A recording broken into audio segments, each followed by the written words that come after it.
Hey guys, so I'm going to talk to you guys a little bit about pump therapy. This is the kind of what all your type 1 diabetics are going to be on, hopefully, because it really is good with glucose control and keeping that good idea or that good reference range of glycemic control with your A1C is in that 6.5 area. Here I have my son's, which is going to be kind of all insulin pumps. They all are going to work similar to this. And then this one is going to be mine. This is using about 2 years ago. MiniMed came out with their closed loop system or automated system that communicates with their continuous glucose monitoring and reads what your blood sugar is and adjusts what is called a basal rate throughout the day based off of what that is getting. So this one is really good in that glycemic control, but in general, pumps are, where you want to be when you're a diabetic. This one with my sons, as you can see the difference, it doesn't have the catheter, it doesn't have the tubing like mine does, so it's really great for like kids, as far the active kids, because you don't have to worry about him catching this on anything and it getting ripped out and now having to put a new one in. Or not only that, like he doesn't have control of this, so we don't have to worry about him getting it and maybe punching in something that he shouldn't and causing his blood sugar to go low. But they all have catheter tubing. This one right here, and there's the one that goes into me, and this it uses just like an IV. It uses a needle to stick it into your fat, and then you just retract the needle and it's going to leave that catheter tubing in your fat. With this, the insulin is all in here. It communicates to this Bluetooth. Insulin goes in right here, whereas mine, it's got a reservoir that I put in right here. Both of these, you're going to want to make sure that you're changing them about every 3 days, which in general, I mean, you're going to run out of insulin within 3 days. So whenever the insulin runs out is when you're going to replace it, which is typically about 3 days. So we'll talk about my son's, and like I said, it's kind of the standard for all insulin pumps. They're all going to work the same with basal rates and bolusing. So here is where it'll have his pump information. So it'll say how many units is in there, when was it put in, and when is it going to need to be replaced. It's going to alert you on that. And over here is his basal rate. So what the basal rate is, kind of think of it as your fasting insulin demand. So throughout the day, regardless of what you're eating, regardless of what your blood sugar, well, somewhat of what your blood sugar, this is what your body needs to keep that good glycemic control. And you can then go in and adjust the times and put time frames based off of what that insulin demand is during that time, and also adjust the insulin dosage and change the times. And so like right here we can see, so from 12 to 5 a.m. he's getting 0.15 units, and that is going to be 0.15 units every hour until it gets to that 5 a.m. mark where it adjusts to different basal rate, and then so forth and so forth.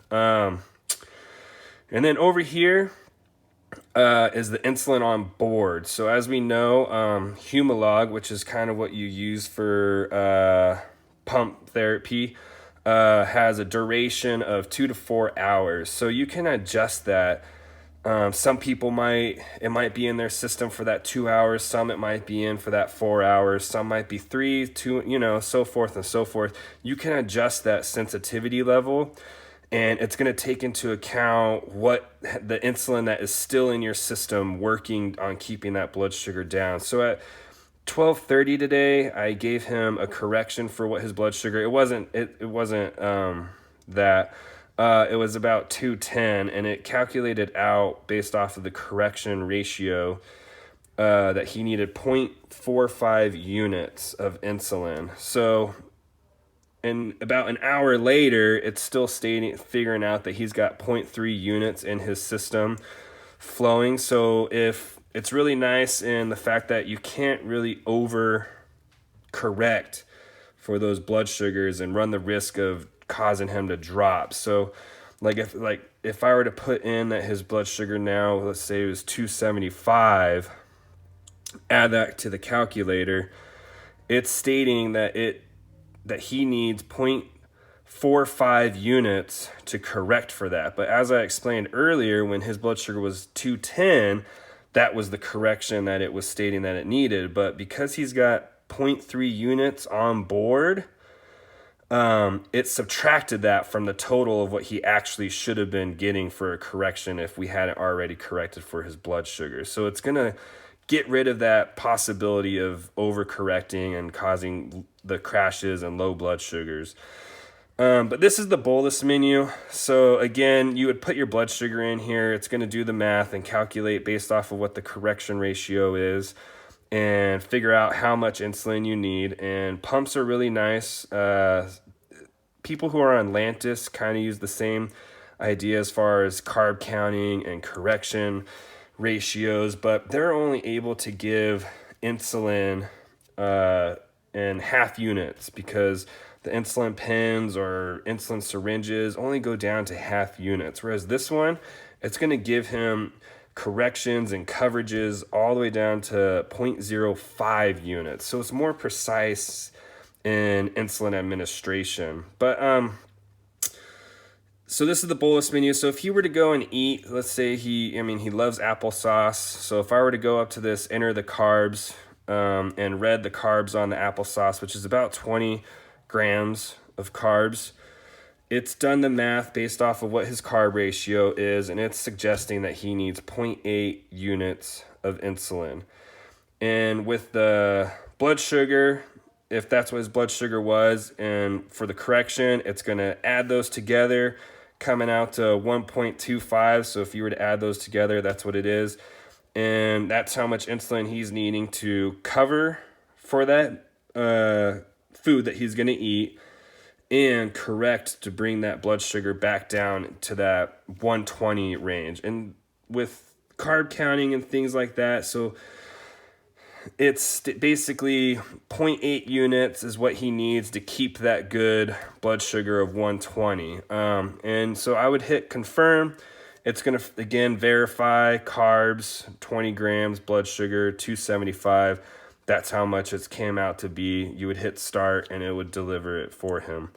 So as long as, with pump therapy, as long as you can count carbs and appropriately, check your blood sugar, it really limits that overdosing, over insulin administration situations. And right here, we can go in and I can show you what I mean by carb counting. So right here, you enter in his carb ratio. So in the morning, he needs a little bit more insulin for his food, whereas throughout the day, he needs a little bit less. So right now he's at 25 grams. So for every 25 grams of carbs, he's going to need 1 unit of insulin to cover for that carbs. So that's how it came out with, if you did the math, 20 grams divided by 25, it would come out to that 0.8 units. That's how it figured that out. And then you had the correction factor. So for him, because he's so young, his insulin sensitivity is pretty just the smallest amount will cause him to crash. This correction factor right here is stating that 1 unit of insulin is going to drop his sugar 200 milligrams per deciliter. So that's how that goes in. And the typical math for that is you want to correct down to 120. So you subtract that from what your blood sugar is, and then you divide it by that correction factor. And that's what is going to give you that correction dosage that you need. So that's his pump. That's, again, how all other pumps are typically going to work. The majority of them are all now trying to push towards what I'm about to show you, which is mine. And this is really great. It's been out for 2 years now, and it uses what is called a closed loop system or automated basal rate. And as you can see here, it's reading from the CGM that my blood sugar is 107.